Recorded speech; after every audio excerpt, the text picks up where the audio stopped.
When I was 15, I did a George Michael video, and it was to the song Round Here. FYI, it never got used. I was so sad. And also, I lied about my age. So what a privilege today. We got Emma Slater. And Emma, you're one of the most accomplished, obviously, not only dancers, but thanks so much for taking the time to be here today. Of course, thank you so much. Such a pleasure. How's your can going so far? It's going great. This is my first can. It's like events everywhere. I think I walked around 20,000 steps yesterday, and there's not much sitting down, but pretty decent. 20,000 is a lot. Right. You're on like an adrenaline, you're meeting people, so it's a lot, but I'm really enjoying it. Yeah, you know, this year, what I've noticed is there's such a central focus around creators.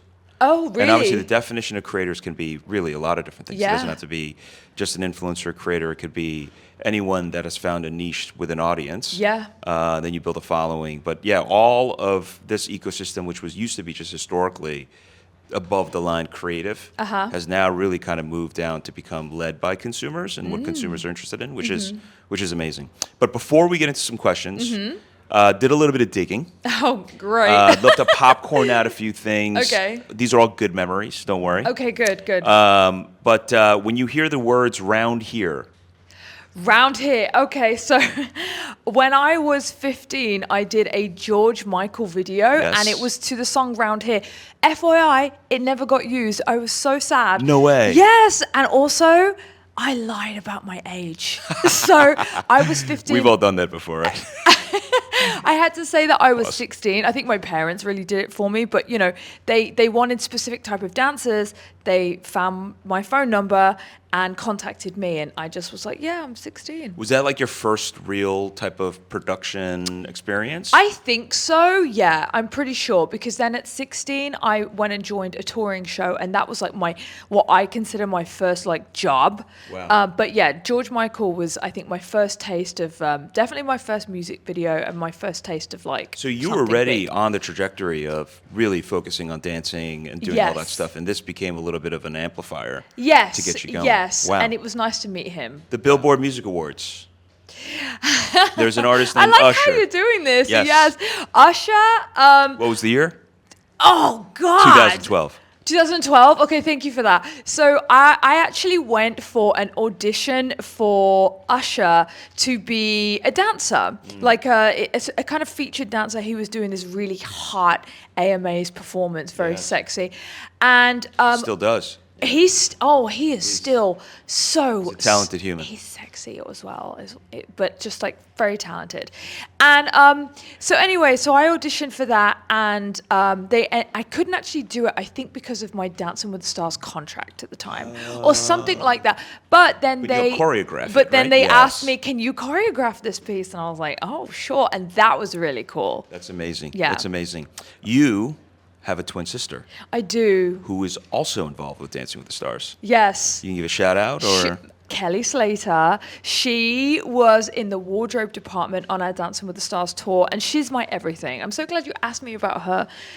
She's my other half. We are so close, even though she lives in England and I live in America. She's everything. But yeah, she was the wardrobe on Dancing with the Stars tour. and we're going to get into this in a little bit, but you were also one of the first Dancing with the Stars to actually live stream a practice. I don't know if you knew this. Yes, I remember. Which with is like you Red Food. always had a little, with Red Food. Yeah, you Yes. always had this, in your DNA was a little bit of this innovation and leading the pack, which is Yes. largely part of why you are where you are today. Yes, well, thank you. There was a couple of actual first live streams. The other one was, so the one you're talking about was actually Dancing with the practice, Stars years ago. They wanted to live stream our practices. 2015, I think it was. 2015, Yes. it was with Red Foo from LMFAO. Yes. And so we were just like, okay, we'll just do it, and so fans could watch. And it was like midweek thing.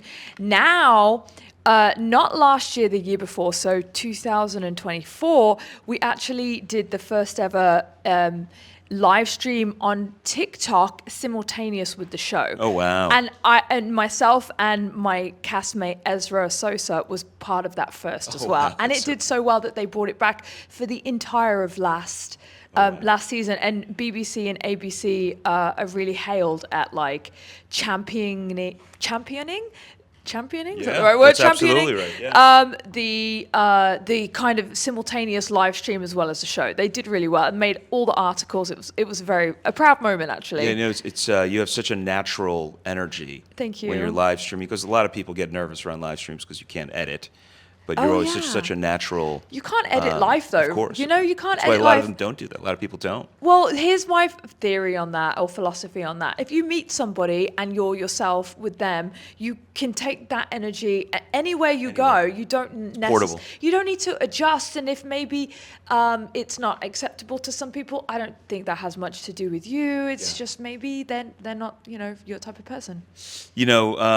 So let's go back. So thank you for a little bit of the icebreaker stuff. Of course, yeah. Hopefully it was like a fun little trip Yeah, down that memory really lane was. and gets you going. But You did so tell good. tell us about how you got started. Like obviously it's just very core to your DNA as you're growing up. Like when did this first hit you? How did your parents support you? Oh. Were there along those lines? Yes. And you obviously have a twin sister who Yes. has similar passions perhaps, but a different path. She's But yeah. creative too, but a different path. Like I can't draw for love nor money, but she can draw. She's very artsy, creative, and she's in fashion. And but myself, I had so much energy. I actually wanted to be an actress. I was just very dramatic, You still can. I still can, Yes. and I tell myself that. But I'm also trying to do so many things that it's like, Emma, focus. When I was younger, I just had so much energy and I was just described as, bouncing off the walls. And so my parents really thought about, okay, so, what do we do? And all I wanted to do was dance. And once I started ballroom dancing, I was so locked in. I knew that's what I wanted to do. I wasn't thinking at all along the lines of, I'm going to go to America and be on Dancing with the Stars. Because there was that opportunity. I didn't even know about it. Like it wasn't available to me in my life. Yes. So, or at least I thought that. So I just followed dance and it took me to the theater and my parents were I started to perform in theater shows.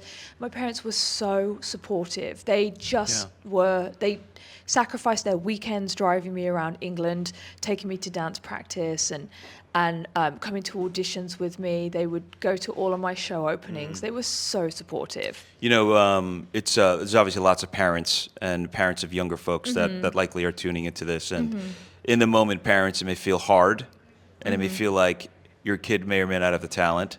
But it's our responsibility as parents to enable it, right? And fully support it. And I think you're such a good testimony to that. Thank you. What about the process of? At what point did you really know through the process you were great?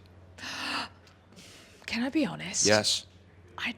I think I'm great at some things in life. This is gonna maybe not sound like the best thing to say, but I've never been like, I'm great at dance. Can I tell you how I think about it though? I think I'm great at storytelling. I think that the dance element in me that I really think, I nailed that, I got that, is the emotion and the connection and the storytelling, which are huge parts of dance. Like, don't get me wrong. I don't necessarily think I have the quintessential dancer's physique. I don't necessarily think I have the best flexibility in the world. There's a lot of people that can do a lot of things in dance better than me. But I do bring the passion, and to me, I feel like I'm great at that. So it's a bit of a split question. Yeah, well, it's really interesting because I think that quote unquote authenticity layer is very consistent across anyone that's great at what they do. They don't take themselves too seriously. But when you're on camera, the level of just honesty that comes across of you being you versus pretending to be something else, Right. I think is the thing that's allowed you to consistently just grow and expand into different audiences. That's a really good way of putting it. Yeah, I want to strip any kind of filter between me and the person I'm connecting to, whether that's you or people watching me dance, the person I'm dancing with. I just want to be as present as I can with that person. And I think in this day and age, that's definitely what's helping me move forward, exactly like what you said. And it's likely also a function of a lot of what's happening with social media platforms because so much of the algorithms now are discovery based.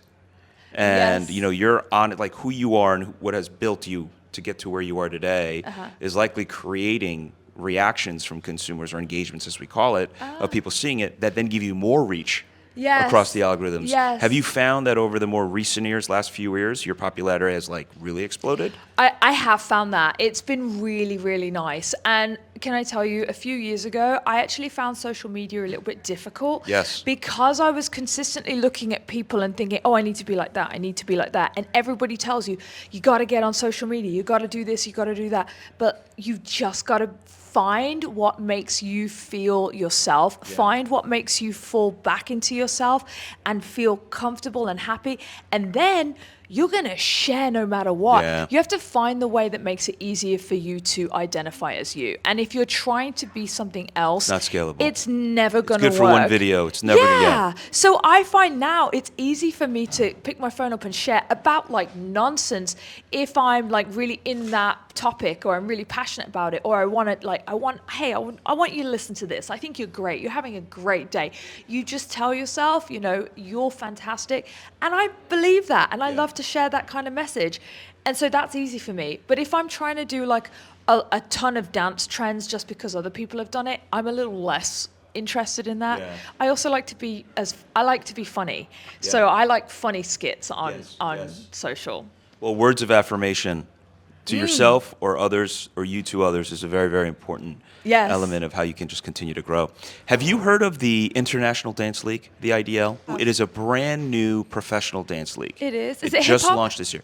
It is like very large groups. Okay. So there's 6 teams across 6 different parts of the world. So you've got Nordic, you've got Korea, you've got Canada, you've got LA, and et cetera, and so it's Australia. And it's one big competition. Oh, great. And it's the first professional dance league. And so it's just, you're a trailblazer, by the way, in allowing and facilitating a lot of these things to happen. So it's cool to see your craft as you've grown, but also expand to become something that's significant and much larger. Thank you. And obviously a huge part of social platforms. Dancing is just enormous. I mean, dancing is cathartic. Yes. In the way back when, caveman times, we would dance to express, we danced to move our body, and no one's really ever told us, you should do this, and it's so natural. Well, you can see people on the dance floor, and you can tell when they naturally can do things and Yes. they can't, right? So it is something you're born with to some extent. Yes, and it's a way to express gratitude for life. It's a celebration of life.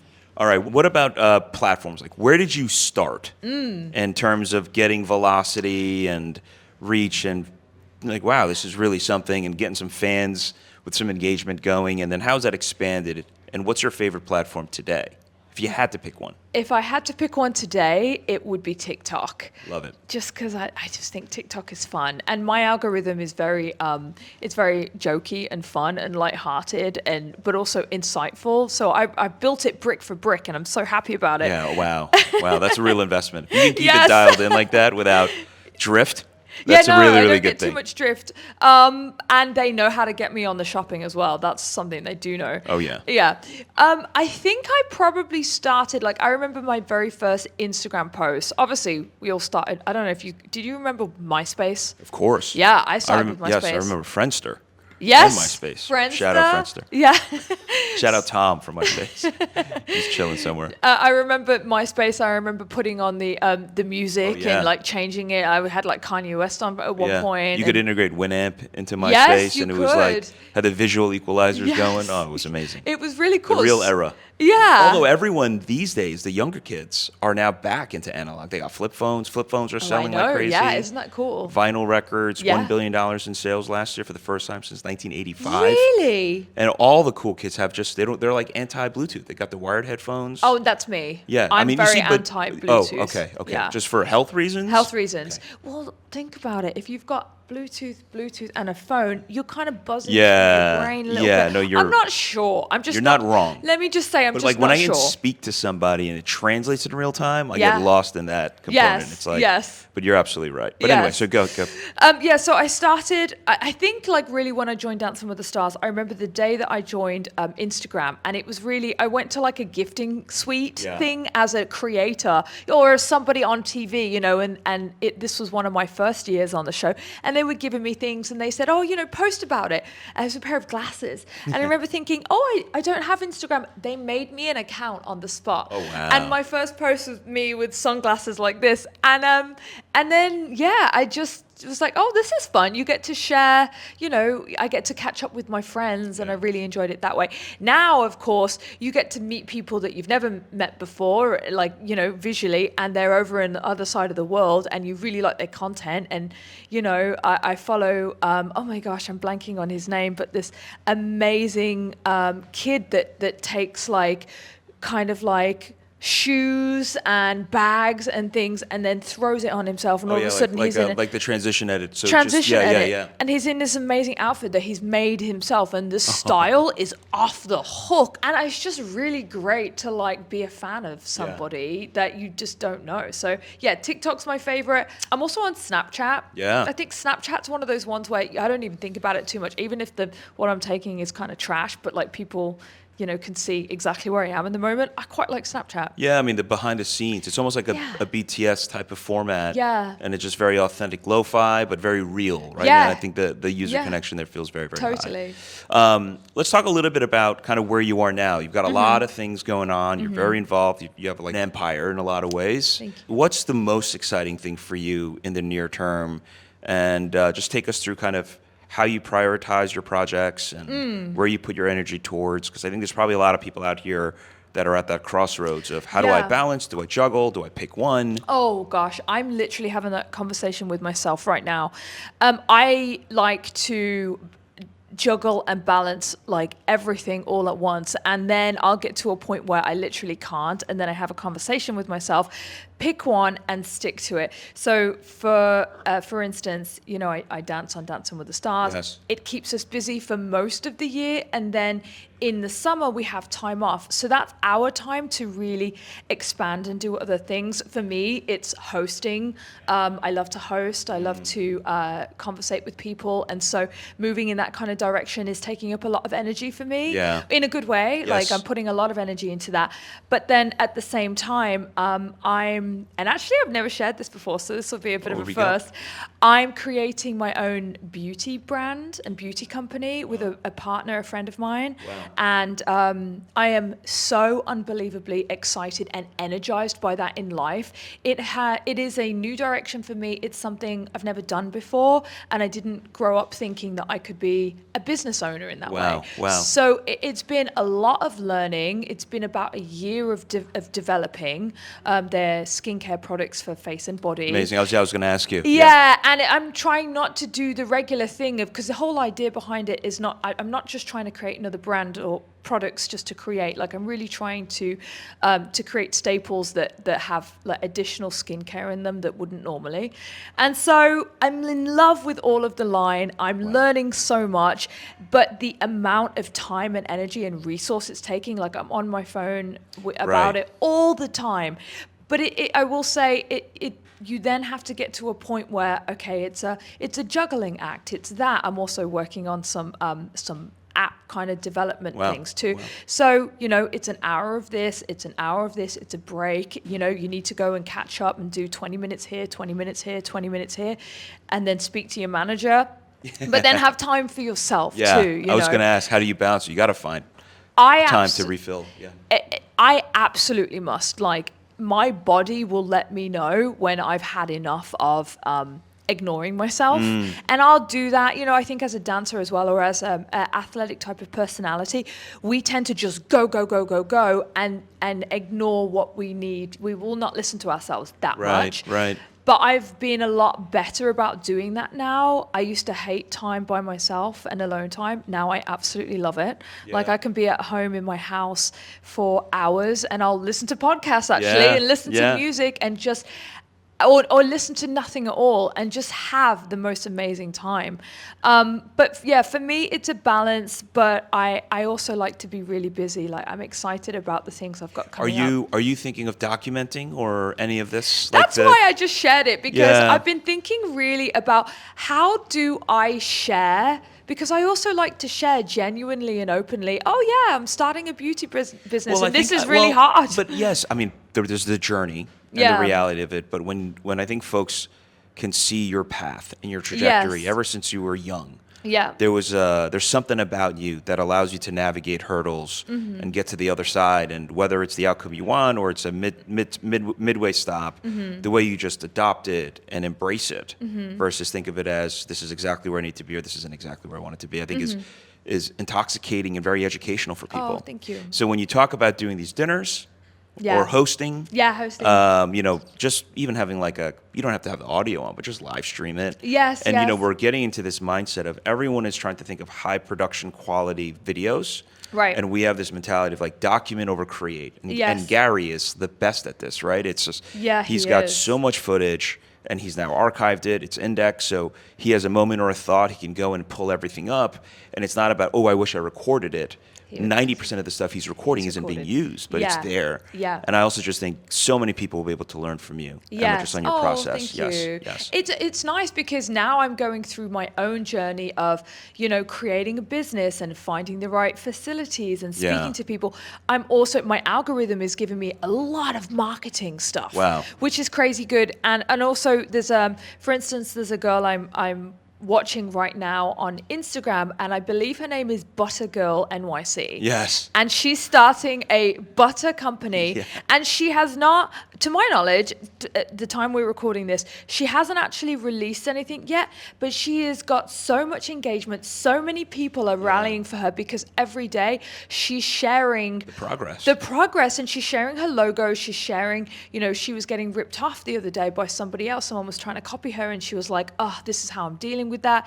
And she was sharing, she did an event, she was sharing her experiments, and I was just locked in, you know, and I'm not necessarily like a big fan of butter. Like I've never really thought about it, but I'm a huge fan of her. Yes. And you best believe when she drops, I'm going to be, oh, I already know the flavors that I'm going to try just because she shared. And I'm trying to get over currently the hurdle and the barrier of sharing because it feels like it's not premature because we're really at the packaging stage. Yeah. But it's almost like if I share the packaging, is somebody else going to grab it? Right. Like I'm a little bit like, I don't know if I need to do it at this stage or when, you know, the packaging is done and then I can really start talking about it. Emma, this has been an absolute treat. Thank you. Just a few things for everyone tuning in. One, if you're a parent, enable and support your kids as they go through the journey of finding the things they love. Two, you got to have self-belief. And you've got to talk to yourself, and you got to give yourself the right pushes. Yes. And you got to fight through it or listen to yourself, and you're a big testimony to that. Thank you. Three, it's just be opportunistic and evolve. Like your ability to just evolve and not stop and just get comfortable with dancing, but using that as a platform to do more stuff, I think is something everyone can learn from. Yeah. And when your beauty products launch, Yes. you got to let us know. And, Yes, and I everybody, will. please be on the lookout. And where can people find you? Most of like TikTok, I think, is the Emma Slater, and Instagram is the Emma Slater too. You're an absolute inspiration. Thank you so much for joining us Thank you so today. much. What a pleasure. All right. This was amazing. Awesome. Thank you.